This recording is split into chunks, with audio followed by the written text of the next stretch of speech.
ನಮಸ್ತೆ ವೀಕ್ಷಕರೇ, ನ್ಯೂಸ್ ಬುಲೆಟಿನ್ಗೆ ಸ್ವಾಗತ. ನಾನು ಶ್ಯಾಮ ಸುದರ್ಶನ್.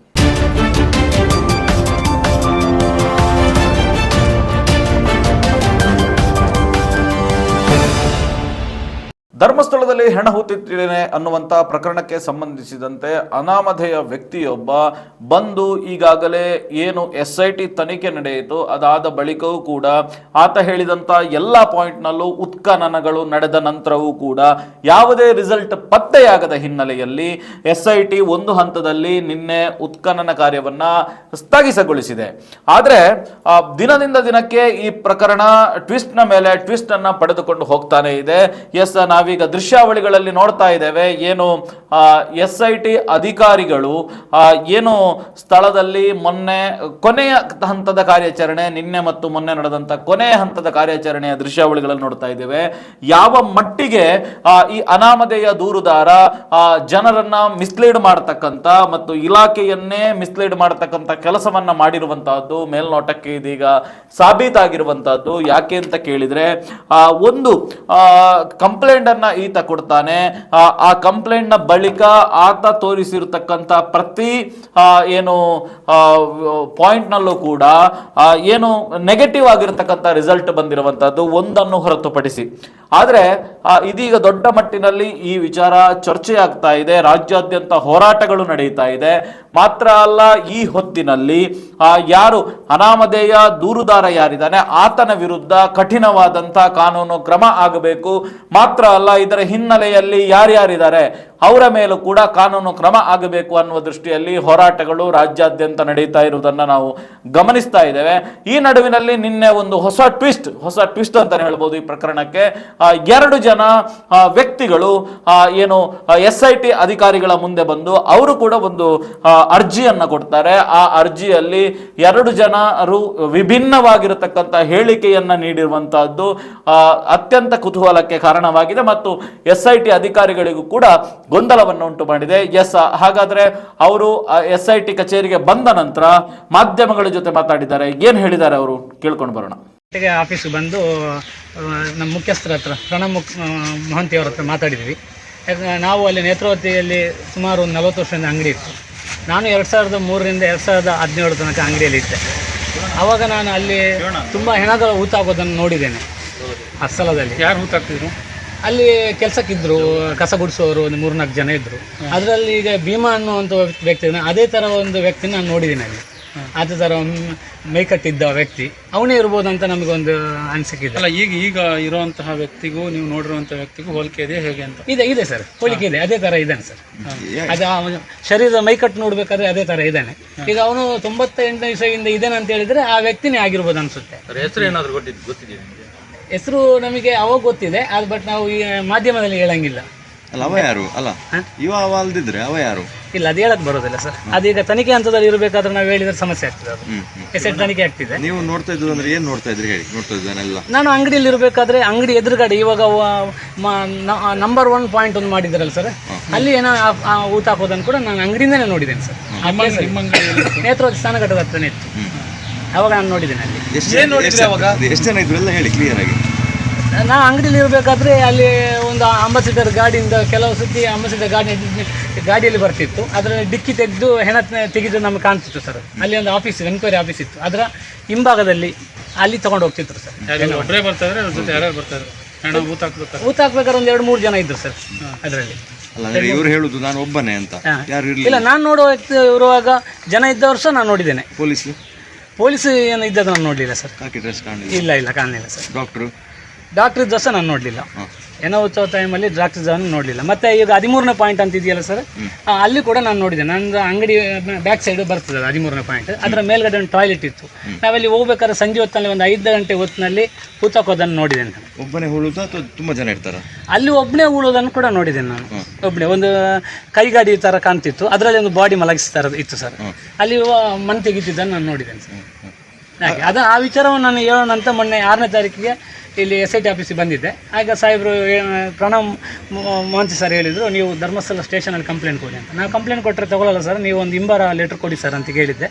ಇಂಬಾರ ಲೆಟ್ರ್ ಕೊಟ್ಟಿದ್ದಾರೆ. ಅದನ್ನು ಹೋಗಿ ನಾವು 8ನೇ ತಾರೀಕಿಗೆ ಕಂಪ್ಲೇಂಟ್ ಕೊಟ್ಟಿದ್ದೀವಿ. ಅಲ್ಲಿ ಆ ವಿಚಾರವಾಗಿ ನಮ್ಮನ್ನು ತನಿಖೆ ಕರೀಲಿಲ್ಲ. ಆ ವಿಚಾರವನ್ನು ಇವತ್ತು ಪ್ರಶ್ನೆ ಮಾಡೋಣ ಅಂತ ಬಂದಿದೆ. ಅಲ್ಲಿ ಬಂದಾಗ ಕದ್ದು ಮುಚ್ಚಿ ಹೂಳೋ ತರ ಇತ್ತಾ ಅಥವಾ ರಾಜರೋಷವಾಗಿ? ಇಲ್ಲ, ನನಗೆ ಕದ್ದು ಮುಚ್ಚಿ ಊರ ಥರನೇ ಕಂಡಿತ್ತಲ್ಲಿ ಸಂಜೆ 5 ಗಂಟೆಗೆ. ಹೌದು ಸರ್. ಅದೇ ಜನ ಓಡಾಡೋ ಇಲ್ಲ, ಅದು ಜನ ಓಡಾಡೋ ಸ್ಥಳ ಆದ್ರೆ ಸ್ವಲ್ಪ ಬಲ್ಲೆ ಥರ ಇತ್ತು ಸರ್ ಇಲ್ಲಿ. ಕಾಡು, ಕಾಡಿನ ಥರ ಕಂಡಿತ್ತು. ಇವಾಗ ಸ್ವಲ್ಪ ಇಂಪ್ರೂವ್ಮೆಂಟ್ ಆಗಿದೆ ಅಲ್ಲಿ ಆ ಪ್ಲೇಸ್. ಹಾಗೆ ಅವತ್ತು ನಾನು ನಂಬರ್ 13 ಹತ್ರ. ಹೌದು ಸರ್. ಅವತ್ತು ನಾನು 6ನೇ ತಾರೀಕಿಗೆ ಇಲ್ಲಿಂದ ಹೊರಡಬೇಕಾದ್ರೆ 4 ಗಂಟೆ ಆಗಿದೆ. ನಾವು ಧರ್ಮಸ್ಥಳ SI ಕಂಪ್ಲೇಂಟ್ ಕೊಡೋಣ ಅಂತ ಹೋಗ್ಬೇಕಾದ್ರೆ ನೇತ್ರಾವತಿಯಲ್ಲಿ ಸ್ವಲ್ಪ SI ಅವರು ನೇತ್ರಾವತಿಯಲ್ಲಿ ಅಲ್ಲಿ ಪಾಂಗಲ ಕ್ರಾಸ್ ಹತ್ರ ನಿಂತಿದ್ರು. ನಾನು ಇವರು SI ಅವರು ನಮಗೆ ಸಿಗೋದಿಲ್ಲ ಅಂತೇಳಿ ಆ ಪಾಂಗಲ ಕ್ರಾಸಿಂದಾಗಿ ನಮ್ಮ ಮನೆ ಕಡೆ ಹೋದೆ. ಅದೇ ಅಲ್ಲಿ ಮತ್ತೆ ಕೂಡ ಗಲಾಟೆ ನಡೆದಿದೆ ಅಂತ ಗೊತ್ತಾಯಿತು. 8ನೇ ತಾರೀಕಿಗೆ ನಾವು ಪೊಲೀಸ್ ಸ್ಟೇಷನ್ ಹೋಗ್ಬೇಕಾದ್ರೆ ನಮ್ಮ ಮೇಲೆ ನಾನೇ A1 ಆರೋಪಿ ಅಂತೇಳಿ ಅಲ್ಲಿ ಸುಮೋಟೋ ಕೇಸಲ್ಲಿ ನನ್ನ ಹೆಸರನ್ನೇ ಫಸ್ಟ್ ಹಾಕಿದ್ದಾರೆ ಸರ್. ಪುರಂದರ ಗೌಡ ಅಂತ ಹೇಳಿ ಹಾಕಿದ್ದಾರೆ. ನಾನು SI ಅವ್ರ ಹತ್ರ ಕೇಳಿ, ಸರ್ ನಾನು ಆ ಸ್ಪಾಟಲ್ಲಿ ಇರಲಿಲ್ಲ ಸರ್, ನೀವು ಅಲ್ಲಿ ಇದ್ದರೆ ಅಂತ ನಾನು ಕಂಪ್ಲೇಂಟ್ ಕೊಡೋಕ್ಕೆ ಬಂದವ ನಾನು. ನೀವು ಅವಾಗ ಆ ಸ್ಪಾಟಲ್ಲಿ ಇದ್ದರೆ ಅದಕ್ಕೆ ನಾನು ಮನೆ ಕಡೆ ಹೋಗಿದ್ದೆ, ನೀವು ನೋಡಿದಿರಲ್ಲ ಸರ್ ಅಂತ ಹೇಳಿದೆ. ಇಲ್ಲ ನೋಡ, ನಾನು ಅದು ವಿಡಿಯೋದಲ್ಲಿ ಇದೆ ಅಂತ. ಸರ್ ತೋರಿಸಿ ಅಂತ ಹೇಳಿದೆ. ನಾನು ವಿಡಿಯೋದಲ್ಲಿ ಇದ್ದರೆ ತೋರಿಸ್ಕೊಡಿ ಅಂತ. ತೋರ್ಸೋಕೆ ಅವರು ವಿಡಿಯೋ ಇಲ್ಲ ಅವರು. ಇದು ನಮಗೆ ಅನಿಸುತ್ತೆ ಇದು ಉದ್ದೇಶಪೂರ್ವಕವಾಗಿ ಅವರು ನನ್ನ ಹೆಸರನ್ನು ಸೇರಿಸಿದ್ದಾರೆ ಸರ್. ಸರಿ, ಹೆಣ ಹೂಡುವಾಗ ಕೂತ ಮೇಲೆ ನೀವು ಆ ವ್ಯಕ್ತಿ ಹತ್ರ ಹೇಳಿಲ್ವ ಯಾವ ಹೆಣ ಅದು ನೀವು ಎಂಕ್ವೈರಿ ಮಾಡುದು? ಇಲ್ಲ, ನಾನು ಕೇಳೋಕೆ ಹೋಗಲ್ಲ ಸರ್. ಅಲ್ಲಿ ಯಾವ ವಿಚಾರ ಕೇಳೋಕ್ಕೂ ಭಯ ಸರ್ ನಮಗೆ.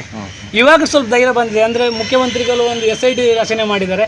ಆಗ ಅದರಲ್ಲಿ ಒಂದು ಹೇಳೋಣ ಅನ್ನೋ ಒಂದು ಧೈರ್ಯ ಬಂದಿದೆ ನಮಗೆ. ನಮಗೆ ನೇತ್ರಾವತಿಯಲ್ಲಿ ಅಂಗಡಿ ಇತ್ತು, ಅದು ಧರ್ಮಸ್ಥಳದ ಅಂಗಡಿ. ಅದು ಈಗಿಲ್ಲ, ಇವಾಗಿಲ್ಲ ಸರ್. ಸೌಜನ್ಯ ಪ್ರಕರಣ ಆದಮೇಲೆ ಆ ಅಂಗಡಿಯನ್ನು ಡೆಮಾಲಿಷ್ ಮಾಡಿ, ನಾನು ಸೌಜನ್ಯನ ಮಾವ ನಾವು ಅದಕ್ಕೆ ಅಲ್ಲಿ ತನಕ ಯಾವ ವಿಚಾರವನ್ನು ಎತ್ತಿರಲಿಲ್ಲ. ಸೌಜನ್ಯ ವಿಚಾರವನ್ನು ನಾವು ಮಾತಾಡ್ತಿದ್ವಿ ಸರ್. ಎಷ್ಟು ಬಾರಿ ಹೆಣ ಹೂತಿದ್ರು? ಒಂದು ಬಾರಿ ನೋಡಿದ್ರೆ ಎಷ್ಟು ಬಾರಿ ನೋಡಿದ್ರು ನೀವು ಹೆಣ ಹೂಣ ಅಂತ ಜಾಗವನ್ನು? ಪಾಯಿಂಟ್ ನಂಬರ್ 13 ಅಂತ ಹೇಳಿದ್ರೆ ಗುರುತು ಮಾಡಿರುವಂತದ್ದು. ಹೌದು. ಆಗ ಎಷ್ಟು ಸಲ ನೋಡಿದ್ರಿ ನೀವು? ಒಂದು 2-3 ಸತಿ ನೋಡಿ ಹೋಗ್ಬೋದು ಸರ್. ಮತ್ತೆ .1 ಇದೆಯಲ್ಲ ಸರ್, ಅಲ್ಲಿ ತುಂಬಾ ಸಲ ನೋಡಿದ್ದೀನಿ ಸರ್. ನಾವು ಅಂಗಡಿಯಲ್ಲೇ ಕೂತ್ಕೊಂಡಿರ್ಬೋದು. ನೀವು ಹೇಳ್ತಿದ್ದೀರಾ .1 ಅಲ್ಲಿ ತುಂಬಾ ಸಲ ನೋಡಿದಿರ ಅಂತ. ಈಗ 10 ತೋರ್ಸ ಜಾಗದಲ್ಲಿ ಏನು ಪತ್ತೆನೇ ಆಗಿಲ್ಲ. ನಾನು ಅದೇ ಹೇಳೋದು, ನಮಗೂ ಕೂಡ ಆಶ್ಚರ್ಯ ಇರೋದು ಅದೇ. ನಾವು ನೋಡಿದೀವಿ, ನಾವು ಅಂಗಡಿಯಲ್ಲಿ ಇರ್ಬೇಕಾದ್ರೆ ನೋಡಿದ್ದೇನೆ ಸರ್ ಹೋಗೋದನ್ನು. ಹೌದು. ಆಮೇಲೆ ಅಲ್ಲಿ ಸ್ವಲ್ಪ ಡೆವಲಪ್ಮೆಂಟ್ ಆಗಿದೆ. ಈಗ ಹೇಳಿರುವ ವ್ಯಕ್ತಿ 14 ಏನು ಹೋಗಿದೆ ಅಂತ ಹೇಳಿದ್ರಲ್ಲ. ಆಮೇಲೆ ಅಲ್ಲಿ ಆ ಪ್ಲೇಸ್ 1 ನಂಬರ್ ಇರೋ ಪ್ಲೇಸಲ್ಲಿ ಧರ್ಮಸ್ಥಳದಲ್ಲಿ ಲಕ್ಷದೀಪೋತ್ಸವ ಹೋಗ್ಬೇಕಾದ್ರೆ ಟೆಂಪ್ರರಿ ಟಾಯ್ಲೆಟ್ ಅಂತ ಮಾಡಿದ್ರು. ಎದುರುಗಡೆ ಬ್ಯಾಕ್ ಸೈಡಲ್ಲಿ ಒಂದು ದೊಡ್ಡದಿದೆ ಪರ್ಮನೆಂಟ್ ಆಗಿ. ಅಲ್ಲಿ ಟೆಂಪ್ರರಿ ಟಾಯ್ಲೆಟ್ ಅಂತ ಮಾಡಿರ್ಬೇಕಾದ್ರೆ ಅಲ್ಲಿ ಸ್ವಲ್ಪ ಮಣ್ಣೆಲ್ಲ ತೆಗೆದಿದ್ದಾರೆ. ಅಲ್ಲಿ ಒಂದು ಚೇಂಬರ್ ಮಾಡಿದ್ರು. ಅಲ್ಲಿ ಒಂದು ಹೋಟ್ಲ್ ಇತ್ತು ಸರ್, ಅದರ ಚೇಂಬರ್. ಆಮೇಲೆ ಈ ಕಸ ಹಾಕುವಂಥ ಒಂದು ಗುಂಡಿ ಮಾಡಿದ್ರು ಸರ್. ಆಮೇಲೆ ಅವಾಗ ಏನಾದರೂ ಮಣ್ಣು ಅಗಿತಿರ್ಬೇಕಾದ್ರೆ ಏನೋ ಮಿಸ್ ಆಗಿರ್ಬೋದೇನೋ ಅಂತ ನಮಗೀಗ ಅನಿಸ್ತದೆ ಸರ್. ಅದೇ ಈಗ ಏನಾಗಿರ್ಬೋದು ಅಂತ ನಿಮಗೆ ಸತ್ಯ ಏನಿದೆ? ಏನು ಸತ್ಯ? ಯಾವ ಸರ್? ಈಗ ಮುಸುಕುಧಾರಿ ವ್ಯಕ್ತಿ ಹೇಳ್ತಿರೋದು ಸತ್ಯ ಅಂತನಾ? ನಾವು ನೋಡಿರೋ ಕಾರಣ ಸತ್ಯ ಅಂತ ಹೇಳ್ಬೇಕಲ್ಲ ಸರ್. ನೋಡಿರೋದು ಓಕೆ. ಈಗ ಅಲ್ಲಿ ಊರವರು ಕೂಡ ಹೇಳ್ತಾರೆ ಆತನ ಕೆಲಸನೇ ಅದಾಗಿತ್ತು, ತಗೊಂಡು ಹೋಗ್ತಿದ್ರು, ಊತಾಗ್ತಾ ಇದ್ರು. ಪೊಲೀಸರು ಹೇಳ್ತಿದ್ರು ಇಲ್ಲ ತುಂಬಾ ಜನ ಬಂದು ಒಂದಷ್ಟು ಜನ ಸಾಯ್ತಾ ಇದ್ರು, ಯಾರ್ದೋ ಅಪರಿಚಿತ ಬಾಡಿಗಳು ಸಿಕ್ತಿತ್ತು ಅಂತ ಹೇಳ್ತಿದ್ರು. ಈಗ 13 ಪಾಯಿಂಟ್ ಅಲ್ಲಿ ಹೇಳಿದಂತ ಏನೋ ಸಿಕ್ತಿಲ್ಲ. ಈಗ ನೀವು ಬಂದು ಹೇಳ್ತೀರಾ 1ನೇ ಪಾಯಿಂಟ್ ಅಲ್ಲಿ ತುಂಬಾ ನೋಡಿದ್ದೀನಿ ಅಂತೇಳಿ. ಹೌದು, ನಾನು ನೋಡಿರೋದನ್ನು ನೋಡಿದ್ದೇನೆ ಅಂತ ಹೇಳ್ಬೇಕಲ್ಲ ಸರ್. ಈಗ ನಾನು ಅಲ್ಲಿ ಏನು ಅವರು ಮಾಡಿದ್ದಾರೆ, ನಾನು ಅಂಗಡಿಯಲ್ಲಿ ಕೂತ್ಕೊಂಡೇ ನೋಡಿದ್ದೇನೆ. ನಾನು 14 ವರ್ಷ ಅಂಗಡಿಯಲ್ಲಿ ಇದ್ದೆ. ಈಗ ಇರೋದನ್ನು ಇನ್ನೊಬ್ರು ಹೇಳಿಕೊಟ್ಟದನ್ನು ನಾವು ಹೇಳಿಕ್ಕೆ ಬರೋದಿಲ್ಲ. ಬೇರೆ ಕಡೆ ಎಲ್ಲ ಹಾಕಿದ್ರು ಗೊತ್ತಿದೆ ನನಗೆ. ನದಿ ಆ ಕಡೆ ಒಂದ್ಸಲ ಊತ ಹಾಕಿದ್ದನ್ನೇ ಅಲ್ಲಿ ಊತ ಹಾಕಿದವರು ಒಂದ್ಸಲ ಅಂಗಡಿ ಬಂದು ಹೇಳಿದ್ರು. ಅದರಲ್ಲೊಂದು ವಿಚಾರ ಇದೆ, ಅದನ್ನು ನಾನು SIT ಅವ್ರ ಹತ್ರ ಹೇಳ್ತೇನೆ. ಅದರಲ್ಲಿ ಮುಖ್ಯವಾದ ಒಂದು ವಿಚಾರ ಉಂಟು. ಅದು ಮಾಧ್ಯಮದವರಿಗೆ ನಾವು ಈಗ ಹೇಳಿದರೆ ನಮ್ಮ ತನಿಖೆಗೆ ತೊಂದರೆ ಆಗ್ಬೋದು ಅಂತೇಳಿ ಆ ವಿಚಾರವನಿಗೆ ಒಬ್ಬರ ಹೆಸರನ್ನು ಪ್ರಸ್ತಾಪ ಮಾಡಲ್ಲ. ಅದರಲ್ಲಿ ಒಬ್ಬ ಆಫೀಸರ್ ಇದ್ದಾರೆ. ಸೊ ಅಂದ್ರೆ ಈಗ ನೀವು ಆ ಮುಸುಕುಧಾರಿ ವ್ಯಕ್ತಿಗೆ ಸಪೋರ್ಟಿವ್ ಆಗಿ ಬಂದಿದ್ದೀರಾ, ನಾವು ಕೂಡ ನೋಡಿದ್ದೀವಿ ಅಂತೇಳಿ. ಹೌದು, ನಾವೀಗ ಅಲ್ಲಿ ಊತ ಹಾಕೋದನ್ನು ನೋಡಿದ್ದೇನೆ ಅಂತ ಹೇಳುವ ವಿಚಾರಕ್ಕೆ ಬಂದಿದ್ದು ಸರ್. ನೀವು ನೋಡಿದ್ದು ಒಬ್ಬನೇ ಸೇಮ್ ಒಬ್ಬ ವ್ಯಕ್ತಿ? ಅದು ಕನ್ಫ್ಯೂಷನ್ ಉಂಟಾ? ಇಲ್ಲ, ಒಬ್ಬ ವ್ಯಕ್ತಿ ಊತ ಹಾಕಿದ್ದನ್ನು ನೋಡಿದ್ದೇನೆ. ನೀವು ನೋಡಿದವನು ಇವನೇ ಕನ್ಫರ್ಮ್ ಇರ್ಬೋದು ಸರ್. ನಮಗೆ ದೇಹ ನೋಡ್ಬೇಕಾದ್ರೆ ಇವನ್ ತರನೇ ಕಂಡಿದೆ ಸರ್, ಸೇಮ್ ಇವನೇ ಇರ್ಬೋದು ಸರ್. ನನ್ನ ಹಗಲೊತ್ತಲ್ಲೇ ನಾನು ನೋಡಿರುವಂಥದ್ದು. ಎಷ್ಟೊತ್ತಲ್ಲಿ? ಸುಮಾರು ಒಂದು 5 ಗಂಟೆಗೆ, ಒಂದು 4 ಗಂಟೆ ಹೊತ್ತಿರ್ಬೋದು ಸರ್. ಅಂಗಡಿ ಎದುರುಗಡೆ ಎಲ್ಲ, ಅಂಗಡಿ ಎದುರುಗಡೆಗೆ ಅಂಬಾಸಿಡರ್ ಕಾರಲ್ಲಿ ಬಂದದನ್ನು ನೋಡಿದ್ವಿ ಸರ್. ಆಂಬ್ಯುಲೆನ್ಸ್ ಅಲ್ಲ, ಕಾರಲ್ಲಿ ಅಂಬಾಸಿಡರ್ ಕಾರ್. ಏನಾದ್ರು ಗೊತ್ತಿದೆ ನಿಮಗೆ? ಇಲ್ಲ ಸರ್, ನಾವು ಅಷ್ಟೊಂದು ಅದರ ಬಗ್ಗೆ ಇದು ಮಾಡೋಕಂದ್ರೆ ನಾವು ಅಲ್ಲಿ ಏನು ನಡೀತಿದ್ರು ಅದನ್ನು ನಾವು ಇನ್ನೊಬ್ಬರ ಹತ್ರ ಚರ್ಚೆ ಮಾಡೋ ಪರಿಸ್ಥಿತಿ ಇರಲಿಲ್ಲ ಅವಾಗ. ಮಾಡಕ್ಕೆ ಹೋದ್ರೆ ನಮ್ಮನ್ನು ಪ್ರಶ್ನೆ ಮಾಡ್ತಾರೆ, ನಿನಗೆ ಯಾಕೆ ಬೇಕು, ನಿನ್ನ ಕೆಲಸ ಏನು, ಅದನ್ನು ಮಾಡಿರ್ಬೋದು ಅಂತ ನಿಮ್ಮ ಪ್ರಕಾರ? SIT ತನಿಖೆಯಲ್ಲಿ ಗೊತ್ತಾಗ್ತದಲ್ಲ ಸರ್. ಅವರು ತನಿಖೆ ಮಾಡಲಿ. ನಿಮಗೆ ನಮ್ಮ ಮಾತಾಡೋಕೆ ಹೋದ್ರೆ ನಮ್ಮನ್ನ ತಡಿತಿದ್ರು, ಭಯ ಇತ್ತು, ಬಿಡ್ತಿರ್ಲಿಲ್ಲ ಅಂತ. ಯಾರು ನಿಮ್ಮನ್ನು ತಡಿತಾ ಇದ್ರು? ಯಾರ ಮೇಲೆ ಭಯ ಇತ್ತು? ನಮಗೆ ಧರ್ಮಸ್ಥಳ ಡಿಪಾರ್ಟ್ಮೆಂಟ್ ಮೇಲೇನೆ ಭಯ ಇತ್ತು ಸರ್. ಧರ್ಮಸ್ಥಳ ಡಿಪಾರ್ಟ್ಮೆಂಟ್ ಅಂದ್ರೆ ಯಾವುದು? ಧರ್ಮಸ್ಥಳ ಡಿಪಾರ್ಟ್ಮೆಂಟ್ ಅಂತ ಯಾರು ಧರ್ಮಸ್ಥಳ ಡಿಪಾರ್ಟ್ಮೆಂಟ್ ಅಂದ್ರೆ ಪಂಚಾಯತ್ ಬರುತ್ತೆ, ಪೊಲೀಸ್ ಸ್ಟೇಷನ್ ಬರುತ್ತೆ, ಸರ್ಕಾರ ಅದು ಬರ್ತದೆ. ಸರ್ಕಾರ ನಾನು ಧರ್ಮಸ್ಥಳ ಡಿಪಾರ್ಟ್ಮೆಂಟ್ ಅಂದ್ರೆ ಸರ್ಕಾರ ಬರೋದಿಲ್ಲ. ಹಾಗೇನಿದೆ, ಏನಿಲ್ಲಲ್ಲ. ಏನ್ ಸರ್ ಆ ಥರ ಒಂದು ಡಿಪಾರ್ಟ್ಮೆಂಟ್ ದೇಶದಲ್ಲಿ ಉಂಟಾ? ದೇಶದಲ್ಲಿ ಇಲ್ಲ. ಡಿ ನಂಬರ್ ದೇಶದಲ್ಲಿ ಇದೆಯಾ ಸರ್? ಡಿ ನಂಬರ್ ಗಾಡಿ ಅಂತ ದೇಶದಲ್ಲಿ ಎಲ್ಲಿಯಾದ್ರೂ ಉಂಟಾ? ಧರ್ಮಸ್ಥಳ ಮಾತ್ರ ಇದೆ. ಅದನ್ನು ನೀವು ಕೇಳಿ, ಅದನ್ನು ಮಾತಾಡ್ಬೇಕಲ್ಲ, ಹೌದಲ್ವ ಹೇಳಿ? ನಮಗೆ ಗೊತ್ತಿರೋ ಡಿಪಾರ್ಟ್ಮೆಂಟ್ ಇದನ್ನು ಪೊಲೀಸ್. ಕೇಳೋದಕ್ಕೆ ನಾನು ಉತ್ತರ ಹೇಳ್ತಿದ್ದೇನೆ. ಎಲ್ಲಿಯಾದ್ರೂ ಇದೆಯಾ ಅಂತ ಹೇಳಿದ್ರೆ ಇದು ಇದೆಯಲ್ಲ ಸರ್. ನಿಮ್ಮನ್ನ ನಾವು ರಾಂಗ್ ಮಾಡ್ತಾ ಇಲ್ಲ, ಹೌದು, ಸರಿ ನೀವು ಹೇಳ್ತಿರೋದನ್ನ ಕರೆಕ್ಟ್ ಆಗಿ ನಾವು ಗೊತ್ತಾಯ್ತು ನನಗೆ. ಡಿಪಾರ್ಟ್ಮೆಂಟ್ ಪೊಲೀಸ್ ಮಾತ್ರ ಇರುದು. ಧರ್ಮಸ್ಥಳ ಡಿಪಾರ್ಟ್ಮೆಂಟ್ ಅಂತಂದ್ರೆ ಧರ್ಮಸ್ಥಳ ಇದು ದೇವಾಲ ಕಚೇರಿಗೆ ಸಂಬಂಧಪಟ್ಟ ಡಿಪಾರ್ಟ್ಮೆಂಟ್. ಹಾಗೆ ಹೇಳಿ. ಸರಿ ಡಿಪಾರ್ಟ್ಮೆಂಟ್ ಇರೋದು ಸರ್ಕಾರ, ಪೊಲೀಸ್, ಪಂಚಾಯತ್ ಮಾತ್ರ. ಅದು ಹೊರಗಡೆ ಅನ್ಕೊಂಡಿರೋರು ಹಾಗೆ. ನಾವು ಅಲ್ಲಿ ಹುಟ್ಟಿ ಬೆಳೆದವರು ಧರ್ಮಸ್ಥಳ ಡಿಪಾರ್ಟ್ಮೆಂಟ್ ಅಂದ್ರೆ ದೇವಾಲ ಕಚೇರಿಗೆ ಸಂಬಂಧಪಟ್ಟವರು ಅಂತ ನಾವು ಅನ್ಕೊಂಡಿದ್ದೀವಿ. ಇಲ್ಲ, ನಾನೊಂದು ಕಡೆ ನೋಡಿದ್ದು ಬೇರೆ, ಇವ್ರು ನೋಡಿರುವಂತದ್ದು ಬೇರೆ. ಅವರ ಇದರಲ್ಲಿ ನಾನು ಇದು ಮಾಡಿಲ್ಲ. ನಾನು ಬೇರೆ ನೋಡಿದ್ದು ಅದು ಯಾವುದೋ ಏನಂತ ಹೇಳಿ ಈಗ ಹೇಳಲಿಕ್ಕೆ ಬರಲ್ಲ. ಇದು ಹೌದೌದು, ನಾನು ಬಾಡಿ ತಗೊಂಡು ಬಂದು ಹಾಕೋದನ್ನು ನೋಡಿದ್ದೇನೆ. ಯಾರು ಏನಂತ ಅವರಿಗೆ ಹೇಳ್ತೇನೆ. ಯಾವ ಜಾಗ ಈಗ ತೋರಿಸಿದ ಜಾಗ ಜಾಗದಲ್ಲಿ ಅಲ್ಲ, ಹೊಸ ಜಾಗ, ಬೇರೆನೆ, ಬೇರೆ ಜಾಗ. ಹೌದೌದು. ಆ ಜಾಗ ನಮ್ಗೆ ಹೇಳ್ಬೇಡಿ. ನಮ್ದು ಧರ್ಮಸ್ಥಳನೇ, ನಾವು ಹುಟ್ಟಿದ್ದೇ ಧರ್ಮಸ್ಥಳ. ನಮ್ದು ಅಜ್ಜ ತಂದ ಎಲ್ಲ ಇರೋದೇ ಅಲ್ಲಿ ಧರ್ಮಸ್ಥಳ. ಹೌದೌದು. ನಮ್ಮ ಹೆಸರು ತುಕಾರಾಮಗೌಡ ಅಂತ. ಯಾರು ನಮ್ಗೆ ದೂರ ಇದರಲ್ಲಿ ಸಂಬಂಧ, ದೂರ. ತುಕಾರಾಮ್ ಗೌಡ. ಹೌದು. ನಿಮ್ದು ಆಲ್ರೆಡಿ ಎನ್ಕ್ವೈರಿ ಕೂಡ ಆಗಿದೆ ಅಲ್ವಾ? ನಿಮ್ಮನ್ನ SIT ಅವರು ಕರೆಸಿ ವಿಚಾರಣೆ ಕೂಡ ಮಾಡಿದಾರಲ್ವಾ ನಿಮ್ಮನ್ನ? ಇಲ್ಲ, ಮಾಡಿಲ್ಲ. ಇಲ್ಲಿವರೆಗೂ ವಿಚಾರಣೆ ಮಾಡಿಲ್ಲ. ಇಲ್ಲ ಮಾಡಿಲ್ಲ. ಮಾತ್ರ ಕೊಟ್ಟಿದ್ದು ನಾವು, ವಿಚಾರಣೆ ಮಾಡಿಲ್ಲ. ನಿಮ್ಮನ್ನು ನೀವು ಎನ್ಕ್ವೈರಿ ಮಾಡಿಲ್ಲ? ಇಲ್ಲ. ಈಗ ಈ ಕೇಸಲ್ಲಿ ಜಯಂತ್ ಅವರು, ಗಿರೀಶ್ ಪಟ್ಟಣ್ ಅವರು ಅವರೆಲ್ಲ ನಿಮಗೆ ಪರಿಚಯನಾ? ಇಲ್ಲ, ಅವರು ಪರಿಚಯ ಏನಿಲ್ಲ, ನಮಗೆ ಏನು ಇದಿಲ್ಲ. ನಾವು ಓಟದ ಅದರಲ್ಲಿ ನೋಡ್ತಾ ಇದ್ದೇವೆ ಮೊಬೈಲಲ್ಲಿ ಅಷ್ಟೇ, ಅವ್ರದ್ದೇನು ಪರಿಚಯ ನಮಗಿಲ್ಲ. ಹೌದು, ಫಸ್ಟ್ ಟೈಮ್ ಇರೋದು. ಹೌದು, ಫಸ್ಟ್ ಟೈಮ್. ಎಸ್, ಎರಡು ಜನರಲ್ಲಿ ಅವರು ಯಾರು ಅಂತ ನೋಡ್ತಾ ಹೋದ್ರೆ, ಒಬ್ರು ಪುರಂದರ ಗೌಡ ಅಂತ ಹೇಳಿ, ಇನ್ನೊಬ್ಬ ತುಕಾರಾಮ ಗೌಡ ಅಂತ ಹೇಳಿ, ಇಬ್ಬರು ಕೂಡ ಏನು SIT ಅಧಿಕಾರಿಗಳ ಮುಂದೆ ಬಂದು ಹೇಳಿಕೆಯನ್ನ ಕೊಡ್ತಾರೆ. ಸೌಜನ್ಯ ಕೇಸಿಗೆ ರಿಲೇಟೆಡ್ ಆಗಿರತಕ್ಕಂಥ ವ್ಯಕ್ತಿಗಳೇ ಇವರು, ಸೌಜನ್ಯನ ಸಂಬಂಧಿಗಳು ಇವರು. ಸೊ ಇವರು ಬಂದು ಮಾಧ್ಯಮಗಳ ಮುಂದೆ ಹೇಳಿಕೆಯನ್ನ ಕೊಡ್ತಾರೆ. ಕೊಡುವಂತ ಸಂದರ್ಭದಲ್ಲೂ ಕೂಡ ಎರಡು ಭಿನ್ನ ಹೇಳಿಕೆಗಳನ್ನು ನಾವೀಗ ಎರಡೂ ವಿಂಡೋದಲ್ಲಿ ಮಾಡಿ ಕೂಡ ನಿಮಗೆ ತೋರಿಸಿದ್ದೇವೆ. ಯಾವ ರೀತಿಯಾಗಿ ಒಬ್ಬರಿಂದ ಒಬ್ಬರಿಗೆ ಹೇಳಿಕೆಗಳು ಭಿನ್ನವಾಗಿದ್ದು ಅಥವಾ ಯಾವ ರೀತಿಯಾಗಿ ಅವರು ಹೇಳ್ತಾರೆ ಅಂದ್ರೆ, ಒಬ್ರು ಯಾರು ತುಕಾರಾಮ್ ಗೌಡ್ರು ಮಾತಾಡ್ತಾ ಹೇಳ್ತಾರೆ, ಈ ಅನಾಮಿಕ ವ್ಯಕ್ತಿಯನ್ನ ನಾನು ನೋಡಿಲ್ಲ, ಈ ಅನಾಮಿಕ ವ್ಯಕ್ತಿ ಮತ್ತು ನಾನು ನೋಡಿದಾಗ ಹೆಣಹೂತ ವ್ಯಕ್ತಿಯೇ ಬೇರೆ ಅನ್ನೋದಾಗಿ ಹೇಳ್ತಾನೆ. ಅದೇ ರೀತಿ ಇನ್ನೊಬ್ಬ ಯಾರು ಪುರಂದರ ಗೌಡ ಏನ್ ಹೇಳ್ತಾನೆ, ನಾನು ನೇತ್ರಾವತಿಯಲ್ಲಿ ಕುಳಿತುಕೊಂಡು ನೋಡ್ತಾ ಅಂಗಡಿಯಲ್ಲಿ, ಆತನಿಗೆ ಅಂಗಡಿ ಇದೆ ನೇತ್ರಾವತಿಯಲ್ಲಿ, ಕೂತ್ಕೊಂಡು ಅಂಗಡಿಯಿಂದ ನೋಡುವಂತ ಸಂದರ್ಭಗಳಲ್ಲಿ 1ನೇ ಪಾಯಿಂಟ್ ಮತ್ತು 13ನೇ ಪಾಯಿಂಟಿನಲ್ಲಿ ಹೆಣಗಳನ್ನ ಹೂತಿಡಲಾಗಿದೆ. ಅಂದ್ರೆ ಈತ ಅದನ್ನ ನಾನು ನೋಡಿದ್ದೇನೆ, ಅಂದ್ರೆ ಈ ಅನಾಮಧೇಯ ವ್ಯಕ್ತಿ ಹೆಣವನ್ನ ಹೂಳುವಂತ ಹೊತ್ತಿನಲ್ಲಿ ನಾನು ನೋಡಿದ್ದೇನೆ ಅನ್ನುವಂತ ಹೇಳಿಕೆಯನ್ನು ಹೇಳ್ತಾ ಇದ್ದಾನೆ. ಹಾಗಾದ್ರೆ ಇಷ್ಟು ದಿವಸ ಈತ ಏನ್ ಮಾಡ್ತಿದ್ದ? ಗೆಣಸು ಕೇಳ್ತಾ ಇದ್ನ ಅಂತ ಕೇಳಬೇಕಾಗ್ತದೆ. ಆತ ನೋಡಿದ್ದಾನೆ ಅಂತಂದ್ರೆ ಇಷ್ಟು ದಿವಸ ಯಾಕೆ ಮಾತಾಡಲಿಲ್ಲ? ಯಾಕೆಂದ್ರೆ ಇದು ಬಹಳ ಗಂಭೀರವಾದಂಥ ಪ್ರಶ್ನೆ. ಯಾಕೆಂತ ಕೇಳಿದ್ರೆ, ಈತ ಅನಾಮಧೇಯ ವ್ಯಕ್ತಿ ಯಾರಿದ್ದಾನೆ, ಆತ ಬಂದು ಜನರಿಗೆ ಕಲರ್ ಕಾಗೆ ಹಾರಿಸಿದ್ದಾಯ್ತು.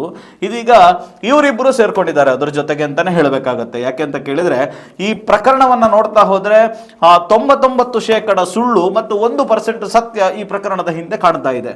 ಯಾಕೆ ಅಂತ ಕೇಳಿದ್ರೆ, ಈ ಪ್ರಕರಣದಲ್ಲಿ ಚರ್ಚೆ ಆಗ್ತಾ ಇರುವಂತಹದ್ದು 1% ಸತ್ಯವನ್ನನ್ನು 99% ಸತ್ಯ ಎನ್ನುವ ರೀತಿ ಬಿಂಬಿಸುವಂತ ಪ್ರಯತ್ನಗಳು ಈ ಪ್ರಕರಣದಲ್ಲಿ ನಡೀತಾ ಇದೆ ಅನ್ನುವಂತ ಚರ್ಚೆಗಳು ನಡೀತಾ ಇದೆ.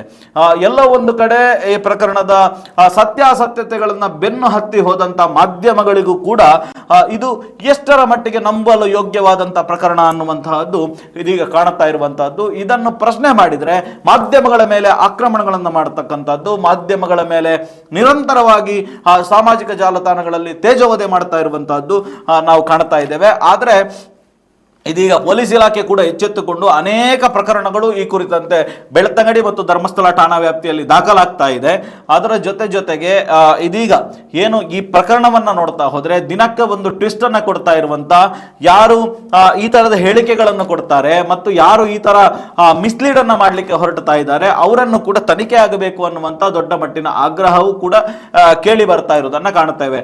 ಅದರ ಜೊತೆಗೆ ಇವತ್ತು ಯಾರು ಈ ಅನಾಮಧೇಯ ವ್ಯಕ್ತಿ ಇದ್ದಾನೆ ಆತನನ್ನ ಬಂಧನ ಮಾಡಿ ಮಾಡಿ ಆತನ ಸೂಕ್ತ ತನಿಖೆಯಾಗಬೇಕು ಅನ್ನುವಂಥ ಆಗ್ರಹ ಕೂಡ ರಾಜ್ಯಾದ್ಯಂತ ದೊಡ್ಡ ಮಟ್ಟದಲ್ಲಿ ಚರ್ಚೆ ಆಗ್ತಾ ಇರುವುದನ್ನು ನೋಡ್ತಾ ಹೋಗ್ತೇವೆ.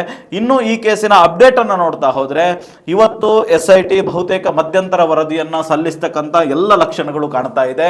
ಮಾತ್ರ ಅಲ್ಲ, ಸದನದಲ್ಲೂ ಕೂಡ ಭಾರಿ ದೊಡ್ಡ ಮಟ್ಟಿನಲ್ಲಿ ಈ ಪ್ರಕರಣ ಚರ್ಚೆ ಆದ ಕಾರಣ ಒಂದು ತಾರ್ಕಿಕವಾದಂಥ ಒಂದು ಮಧ್ಯಂತರ ವರದಿ ಮಾತ್ರ ಅಲ್ಲ, ಬಹುತೇಕ ತನಿಖೆ ಕೂಡ ಪೂರ್ಣಗೊಂಡಿರುವಂತಹದ್ದು ಅಂತೇಳಿ ಹೇಳ್ಬೋದು. ಯಾಕೆಂತ ಕೇಳಿದ್ರೆ ಈತ ತೋರಿಸಿದಂತ ಬಹುತೇಕ ಪಾಯಿಂಟ್ಗಳಲ್ಲಿ ಏನು ರಿಸಲ್ಟ್ 0 ಆದ ಕಾರಣ ಈ ತನಿಖೆ ಒಂದು ಹಂತದ ತನಿಖೆಯಲ್ಲಿ ಪೂರ್ಣಗೊಂಡಿದೆ. ಇನ್ನು ಯಾಕೆ ಈತ ಕಂಪ್ಲೇಂಟ್ ಕೊಡ್ಲಿಕ್ಕೆ ಬಂದ ಮತ್ತು ಇದರ ಮೋಟಿವ್ ಏನು, ಈ ಕುರಿತಂತೆ ಕೂಡ ಈ ಆಂಗಲ್ ಅಲ್ಲೂ ಕೂಡ ತನಿಖೆ ನಡೆಯುತ್ತದೆ. ಯಾಕೆ ಅಂತ ಕೇಳಿದ್ರೆ ಮೊಹಂತಿ ಅವರಾಗ್ಲಿ, ದಯಾಮ ಅವರಾಗ್ಲಿ, ಅಥವಾ ಅನುಚೇತ ಆಗಲಿ, ಸೌಮ್ಯ ಅವರಾಗ್ಲಿ, ಈ ಪ್ರಕರಣದಲ್ಲಿ ಯಾರ್ಯಾರು IPS ಅಧಿಕಾರಿಗಳಿದ್ದಾರೆ ನೋಡಿ, ಅವರೆಲ್ಲರೂ ಕೂಡ ರಾಜ್ಯದಲ್ಲಿ ಸಮರ್ಥ ಅಧಿಕಾರಿಗಳು ಅಂತ ಬಿರುದನ್ನ ತೆಗೆದುಕೊಂಡಿರುವವರು ಮತ್ತು ತನಿಖೆಯನ್ನು ಅತ್ಯಂತ ನಿಷ್ಠೂರವಾಗಿ ಮಾಡುವಂತಹ ಒಂದು ಚಾಕಚಕ್ಯತೆಯನ್ನು ಹೊಂದಿರತಕ್ಕಂಥ ಅಧಿಕಾರಿಗಳು. ಹಾಗಾಗಿ ಈ ಪ್ರಕರಣಕ್ಕೆ ಒಂದು ತಾರ್ಕಿಕ ಅಂತ್ಯ ಸಿಗತ್ತೆ ಅನ್ನುವಂಥ ವಿಶ್ವಾಸ ಕರಾವಳಿಗಳಲ್ಲಿ, ಅದೇ ರೀತಿ ಒಟ್ಟು ರಾಜ್ಯದ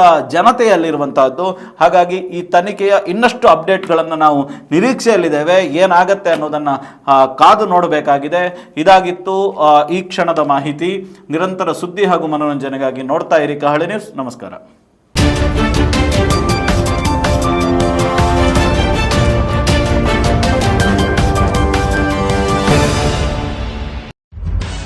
ನಿಖರ ಸುದ್ದಿ, ಸದಭಿರುಚಿಯ ಕಾರ್ಯಕ್ರಮ. ನೀವು ನೋಡ್ತಾ ಇದ್ದೀರಾ ಕಹಳೆ ನ್ಯೂಸ್, ಸಮಾಜದ ಜಾಗೃತಿಗಾಗಿ ವಸ್ತುನಿಷ್ಠ ವರದಿ.